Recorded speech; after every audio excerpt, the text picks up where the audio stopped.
சபரிமலை பெரிய பாதையின் மகத்துவம். கல்லும் முள்ளும். காலுக்கு மெத்தை. சபரிமலை ஏறிச் செல்ல பாரம்பரியமாக 3 வழிகள் உண்டு. எருமேலி பாதை, வண்டிப்பெரியார் பாதை மற்றும் சாலக்காயம் பாதை. பெரும்பாலான ஐயப்பன்மார்கள் பெருவழி பெரிய பாதை எனப்படும் எருமேலி வழியையே தேர்ந்தெடுத்து பயணிப்பார்கள். பெரிய பாதை எனப்படும் வனப்பகுதியே ஐயப்பன் தன் யாத்திரைக்காக சென்ற வழி. எனவே அவ்வழியே சென்றாலே யாத்திரை பூர்த்தியாகும் என்று பழமலைக்காரர்கள் கூறுவர். இன்னும் ஒருபடி மேலே போய் பெரிய பாதையில் சென்று 18ஆம் படி ஏறினால் மட்டுமே அது சபரியாத்திரையாக கணக்கில் கொள்ளப்படும் என்று கூறும் பழமைக்காரர்களும் உண்டு. சாக்ஷாத் பகவான் மணிகண்டன் தன் மனித அவதார காலத்தில் பரிவார கணங்கள் சூழ தங்கிச் சென்ற பாதையாதலால் பெரிய பாதையில் ஒவ்வொரு கல்லுக்கும் கூட மகத்துவம் உண்டு. பண்டைய வழக்கப்படி இந்த பெரிய பாதையில் ஒவ்வொரு முக்கியமான கேந்திரங்களிலும் இருமுடியை இறக்கி வைத்து அங்குள்ள பூதகணங்களுக்கும் தேவதைகளுக்கும் பூஜைகள் நடத்திய பிறகே புறப்படும் வழக்கம் இருந்தது. ஒவ்வொரு குன்றும் ஒரு கோட்டை என்று அழைக்கப்படுகிறது. ஒவ்வொரு கோட்டையும் ஒரு ஆம்நாய தேவதையின் காவலில் இருக்கிறது. இதனால் தான் அந்தந்த தேவதையை வணங்கி உத்தரவு பெற்று அங்கிருந்து யாத்திரையை தொடர வேண்டும். அவர்களின் காவலை மீறிச் சென்றால் தேவதைகளின் கோபத்துக்கு ஆளாக நேரிடும் என்ற காரணத்தாலேயே பண்டைய குருசுவாமிகள் இரவில் யாத்திரை செய்வதை அனுமதிப்பதில்லை. இன்றும் அந்த விதி பொருந்தும். காரணம் ஐயப்பன் புழு பூச்சி வடிவில் கூட வரலாம். இரவில் நாம் மிதிக்க நேரிடும். அதை தவிர்க்க இரவு நேரம் யாத்திரை மேற்கொள்ளமாட்டார்கள். 1. எருமேலி. 2. பேரூர் தோடு. 3. காளைகட்டி. 4. அழுதை. 5. அழுதை நதி. 6. கல்லிடுங்குன்னு. 7. இஞ்சிப்பாறை உடும்பாறை. 8. முக்குழி. 9. கரிவலாம் தோடு. 10. கரிமலை. 11. வலியானை வட்டம். 12. செரியானை வட்டம். 13. பம்பா நதி. ஒவ்வொரு கேந்திரத்தின் முக்கியத்துவத்தையும் காண்போம். 1. எருமேலி. அத்தனை பக்தர்களும் கூடும் இடம் எருமேலி. மகிஷியை கொன்று வீசிய இடம் மகிஷிமாரிகா வனம் என்ற பண்டைய புராணங்கள் போற்றும் இடம். பின்னர் எருமைக்கொல்லியாகி எருமேலியாகி உள்ளது. முதலில் பேட்டை சாஸ்தாவை வணங்க வேண்டும். ஐயப்பன் போருக்கு வனம் புகுந்ததை நினைவுபடுத்தும் முகமாக பேட்டை துள்ளல் நடைபெறுகிறது. எருமேலியில் மேற்கு பகுதியில் கிராத ரூபத்தில் சாஸ்தா பிரதிஷ்டை செய்யப்பட்டிருப்பதை காணலாம். இங்கு கிராத சாஸ்தாவை தியானித்து அவரிடம் உத்தரவு பெற்று வனயாத்திரையை துவக்க வேண்டும். அதன் முன்பு குருசுவாமியை விழுந்து வணங்கி தட்சிணை தந்து நல்லபடியாக பகவானின் பூங்காவனத்துள் அழைத்துச் செல்லும்படி வேண்ட வேண்டும். மசூதிக்கு சென்று வணங்கும் வழக்கம் பண்டைய வழக்கம் இல்லை. முன்பிருந்த வாபுரக் கோஷ்டமும் இப்போது காணப்படவில்லை. எனவே கோட்டைப்படியில் மகாகணபதியையும் பேட்டை சாஸ்தாவின் ஆலயத்திலேயே சிவபூதமான வாபுரனையும் மானசீகமாக வணங்கி வனத்துள் செல்ல வேண்டும். 2. பேரூர் தோடு. தோடு என்றால் நீர்நிலை. பெரியபாதையின் முதல் தாவளம் தங்குமிடமும் இதுதான். இங்கிருந்துதான் ஐயப்பனின் உண்மையான பூங்காவனம் துவங்குகிறது. முறையான விரதம் இல்லாதவர்கள் இங்கு நுழைய முற்படாமல் இருப்பதே நலம். பண்டைய காலத்தில் வெளிச்சப்பாடின் உத்தரவு பெற்றால் மட்டுமே பெரியபாதைக்குள் நுழைய முடியும். கொட்டாரக்கரை ஹரிஹரையர் காலத்துக்கு முன்பு வரை வெளிச்சப்பாடு விபூதி பிரசாதம் தந்தால் மேற்கொண்டு யாத்திரையை தொடரலாம். அல்லாமல் அவர் இருமுடியை வாங்கி வைத்துக் கொண்டாரானால் வீட்டுக்கு திரும்பிவிட வேண்டியது தான். யாத்திரைக்கு அனுமதியில்லாத பக்தர்கள் யாத்திரைக்கு வரும் ஐயப்பன்மார்களை பேரூர் தோட்டில் வணங்கி விடைபெறுவர். வனதேவதைகளும் பூதகணங்களும் வன்மிருகங்களும் இந்த விரத மகிமைக்கு மட்டுமே கட்டுப்பட்டு பக்தரை தொந்தரவு செய்யாமல் இருக்கிறார்கள். 3. காளைகட்டி. காளைகட்டி ஆசிரமம் என்றே இந்த இடத்துக்கு பெயர். பலரும் சிவபெருமான் நந்தியை கட்டி வைத்த இடம் என்று கூறுவதுண்டு. ஆனால் அது சரியல்ல. நந்தி என்ற உயர் சிவ கணத்தை கட்டி வைக்க வேண்டுமா? ஓடிப்போக அவர் என்ன நம் வீட்டு காளையா? உண்மை என்னவென்றால் இந்த இடத்தின் அதிஷ்டான தேவதை நந்திகேச்வரன் சைவ தர்ம சுரக்ஷிதனான சாஸ்தாவின் கணங்களில் அவரும் ஒருவர். எனவே அவரை வணங்கி அவரது அனுமதியுடன் யாத்திரையை தொடர வேண்டும். 4. 5. அழுதையும் அழுதை நதியும். பந்தள பூபபாலன் கருணாவருணாலயன் அலசையில் விலசும் ஈசன் என்று ஐயப்பன் போற்றப்படுகிறான். அலசா என்று அழைக்கப்பட்ட நதியே இன்றைய அழுதை நதி. பம்பையின் ஒரு கிளை நதியான அழுதையில் ஸ்நானம் செய்து அழுதை மலையை ஏறிக் கடக்க வேண்டும். அழுதையில் முழுகிக்கல்லை எடுத்துக்கொண்டு மடியில் காப்பாற்றி வைப்பது வழக்கம். அழுதை ஸ்நானம் செய்து இருமுடியை தலையில் வைக்கும் முன்பு குருநாதரை வணங்கி தட்சிணை கொடுத்து நமஸ்கரிக்க வேண்டும். 6. கல்லிடும் குன்னு. கல் இடும் குன்னு என்றால் கல்லை இடும் குன்று. அழுதை நதியில் எடுத்த கல்லை விடுக்கும் இடம் இதுதான். அழுதா மலையை ஏறி முடித்த பின்னர் மேட்டுப்பகுதியில் கற்களை விடுக்கிறார்கள்.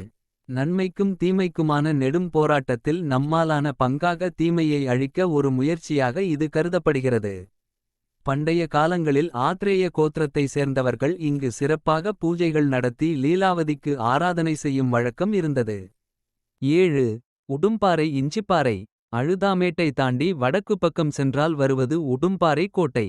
இங்கு சிலர் இரவில் தங்குவதும் உண்டு. இங்கு ஸ்ரீ பூதநாதரின் சாநித்தியம் நிலை பெற்றிருப்பது கண்கூடு. சமஸ்த பூத கணங்கள் சூழ இங்கு அவர் வியாக்ரபாதன் என்ற பெயரில் இங்கு வசிக்கிறார். இரவு நேரங்களில் பூதத்தானின் சங்கிலி சத்தமும் கேட்பதுண்டு. ஸ்ரீபூதநாதருக்கென விசேஷமான ஓர் பாறையும் அங்கே பகவானுக்கென விசேஷமாக ஆழி பூஜையும் நடத்துவது மரபு. இந்த ஆழியின் சாம்பலே பிரசாதமாக வழங்கப்பட்டது. பார்வதிபுரம் வெங்கடீஸ்வர ஐயர் காலம் வரை தடங்கலின்றி நடைபெற்ற ஆழி பின்னர் பல காரணங்களால் தடைபட்டு பூதப்பாண்டி ஸ்ரீ ராமநாத வாத்தியாரின் காலத்தில் வலியானை வட்டத்தில் தொடர்கிறது. பெரிய பாதையை பெரிதும் மாற்றி அமைத்த காரணத்தால் சென்றமுறை வழக்கமான பாறையையும் காண முடியவில்லை. இங்கே பூதநாதரை வணங்கி பானகம் நைவேத்தியம் செய்வது வழக்கம். இங்கிருந்து சற்றே அருகில் அமைந்திருப்பது இஞ்சிப்பாறை கோட்டை. இங்கு சாநித்தியம் கொண்டிருப்பது தேவி வரிதா தேவி என்றும் கொள்வதுண்டு. 8 முக்குழி. இரக்கத்தின் முடிவாக வந்து சேரும் இடம் முக்குழி. சிலர் அழுதை மலை ஏறாமலே அரையக்குடி வழியாக சுற்றி முக்குழி வந்து சேர்வதும் உண்டு. கல்லிடும் குன்னும் உடும்பாறையும் காணாத காரணத்தால் இது இரண்டாம் பட்சமே என்று கூறுவோரும் உண்டு. இங்கு பத்ரகாளியின் சாநித்தியம் உண்டு. இங்கு தேவிக்கு குங்குமார்ச்சனை நடத்தி குருதி படைக்கும் வழக்கமும் உண்டு. இப்போது நல்லதொரு கோவிலும் அமைந்துள்ளது. இங்கிருந்து ஏற்றமும் இரக்கமும் இல்லாமல் நடந்து கொண்டே இருந்தால் அடையுமிடம் கரிவலம் தோடு. 9. கரிவலம் தோடு. கரி என்றால் யானை. யானைகள் தண்ணீர் அருந்த வலம் வரும் பகுதியே கரிவலம் தோடு. புதுச்சேரி ஆற்றை கடந்து அடையும் இடம். இது சற்றே இளைப்பாறுவதற்குரிய இடம் மட்டுமேயன்றி தங்குவதற்குரிய இடம் அல்ல. பயமுறுத்தும் கரிமலைக்கு கொஞ்சம் தயார்படுத்திக் கொள்ள உதவுமிடம் இது. பண்டைய குருமார்கள் யாரும் கரிவலந்தோட்டில் இரவு நேரம் தங்க அனுமதிப்பதில்லை. இன்று பலரும் அங்கே தாவளம் போடுகிறார்கள். அது சரியல்ல. 10. கரிமலை. யானைகளின் சரணாலயமாக அறியப்படுவது கரிமலை. கரிமலை ஏறுவதற்கு முன்பு அடிவாரத்திலுள்ள கணபதிக்கல்லை வணங்கிச் செல்லுதல் வேண்டும். கரிமலையின் அதிஷ்டான தேவதை பகவதியாதலால் அடிவாரத்திலேயே வனமகாகாளியின் சாநித்தியமும் உள்ளதாக கூறப்படுவதுண்டு. சிலர் ஒரு குறிப்பிட்ட கல்லில் காளி சகஸ்ரநாமத்தால் ஆராதிப்பதும் உண்டு. நெடுங்குத்தாக நிற்கும் கரிமலை 7 அடுக்குகளை கொண்டது. பக்தர்களின் விரத பலத்தையும் பிரம்மச்சரிய பலத்தையும் சோதிக்கும் இடம் கரிமலை என்று நம்பப்படுகிறது. மேலும் அவரவர் மனத்தின் உண்மைகளை வெளிக்கொணரும் இடமாகவும் இது இருப்பது கண்கூடு. மேலும் இது சத்திய பீடமாதலால் அனாவசியமான பேச்சுக்களையோ சண்டை சச்சரவுகளையோ அடியோடு தவிர்க்க வேண்டும். கரிமலை உச்சியில் வைத்து சொல்லும் ஒவ்வொன்றும் சத்தியமாகும். இங்கே அவரவர் குருமார்களை வணங்கி நல்வாக்குகளை ஆசிகளாகப் பெற்று உயிர்தல் நலம். கரிமலை நாதனையும் வணங்கி நாழிக்கிணற்று நீரை பருகி சற்றே இளைப்பாரி கரிமலை இறங்க வேண்டும். கரிமலை ஏற்றமும் இரக்கமும் ஒரு மனிதனை ஸ்புடம் போடக்கூடிய தன்மை கொண்டது. அதுவரை சரணம் கூப்பிடாதவனையும் சரணம் சொல்ல வைக்கும் வல்லமை அதற்கு உண்டு. முறையாக விரதம் இருந்து கரிமலை ஏறி இறங்குபவனிடம் பகவான் ஏதோ ஒரு ரூபத்தில் வந்து அவனது துன்பத்தை துடைத்துச் செல்கிறான் என்பது பண்டைய பக்தர்களின் அனுபவம். 11, 12, 13. வலியானை வட்டம் செரியானை வட்டம் பம்பை. பம்பை என்று இன்று குறிப்பிடப்படும் பகுதி உண்மையான பம்பை அல்ல. இதுவும் பமையாறுதான் என்றாலும் வண்டிகள் மிகவும் பெருகிய பிற்காலத்தில் உருவானதுதான் இன்று நாம் காணும் பம்பா கணபதி ஆலயம் அமைந்துள்ள பம்பை பகுதி. பண்டைய காலத்தில் வெளியானை வட்டத்தையொட்டி அமைந்துள்ள பகுதியே பம்பை. கரிமலை உச்சி தொடங்கி பம்பை வரை கருப்பனின் சாநித்தியம் கருப்பனை ஆவாகித்து பூஜிக்கும் வழக்கமும் உண்டு. கரிமலையின் இரக்கத்தின் முடிவே வலியானை வட்டம். இங்கிருக்கும் பம்பை தேவகங்கைக்கு சமமானது. பகவானின் காலடிப்பட்ட இந்த புண்ணிய பூமிக்கு நிகராக உலகில் வேறெங்கும் காண முடியாது என்பது சத்தியம். பகவான் சாஸ்தாவின் வரவுக்காக சனகாதி ரிஷிகள் தவமியற்றி காத்திருந்த இடம். இன்றும் பலப்பல மகான்களும் ஞானிகளும் கண்ணுக்குத் தெரியாமல் தவம் செய்யும் இடம் இந்த வலியானை வட்டம். இந்த காரணத்தால்தான் பல குருமார்கள் இங்கு தங்கி பூஜைகள் ஹோமங்கள் அன்னதானங்கள் பம்பா சத்தி பம்பா விளக்கு என என்னவெல்லாம் முடியுமோ அத்தனையும் செய்தார்கள். பூதப்பாண்டியாரின் ஆழியும் புனலூர் சுப்பிரமணிய ஐயரின் தீவுத்திடலும். நீலகண்ட ஐயரின் மரமும் சமூக சாஸ்தா பிரீதியும் வலியானை வட்டத்தில் இன்றளவும் பேசப்படுகின்றன. இங்கு நடத்தப்படும் அன்னதானத்தில் ஐயப்பனே நேரடியாக ஏதாவது ஒரு உருவத்தில் வந்து பங்கு கொள்கிறான் என்ற காரணத்தால் இங்கு அன்னதானத்துக்கு அவ்வளவு முக்கியத்துவம். இங்கே எந்த விரிக்கு யார் வந்தாலும் ஐயப்பனே வந்ததாகக் கருதி அன்னதானம் செய்ய வேண்டும். முன்பெல்லாம் 108 விரிகளுக்குச் சென்று அங்கிருக்கும் அடுப்புச் சாம்பலை சேகரித்து பிரசாதமாக கொண்டு வரும் வழக்கம் இருந்தது. இங்கே ஸ்நானம் செய்து அனுஷ்டானங்களை முடித்து குருவுக்கு தட்சிணை தந்து வணங்கி கட்டெடுத்து யாத்திரையை தொடர வேண்டும்.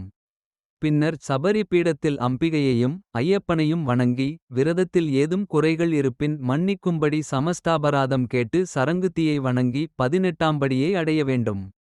கடுத்தனையும் கருப்பனையும் வணங்கி உத்தரவு பெற்று. தேங்காய் உடைத்து சத்தியமான 18 படிகளில் ஏறுதல் வேண்டும்.